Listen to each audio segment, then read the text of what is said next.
Assalamualaikum abang. Waalaikumsalam. Saya punya tadi dah kira. Abang punya saya dah kira dah tadi sekejap. Abang punya sekali semua dalam 380 bang.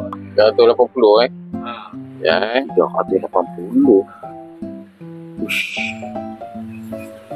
Masuk dah bang. Topping Okey. Okey, so nak tempat biasa. Macam tu. Okey. Baik. Bang. Ya. Donat yang saya tadi cancel kot, tak ada kot. Mana boleh, orang dah goreng siap dah tu. Bang, bukan apa. Ni, brother tu tadi donat dia donat susu dengan donat gula kot sampai 380. Agak-agak lah bang jual macam ni bang. Saya donat topping kot bang. Apa yang nak bayar? Tak ada lah, takkanlah saya nak penanya orang macam tu kan. Tapi orang dah buat siap dah, takkan nak cancel, siapa nak beli? Tak boleh lah, tak boleh buat macam ni. Walaupun pisang, aku tahu dah apa siapa tahu pisang lebat. Nak kena orang macam ni ni. Nanti. Lah ni, kalau hang nak tahu cerita sebenar dia, jom aku ceritakan kat belakang. Aku tak ada masa nak cerita depan customer semua nanti bergaduh apa semua tahu. Aku ceritakan kat belakang pasal apa 380. Tak apa. Kang Udi. Baik, tak apa.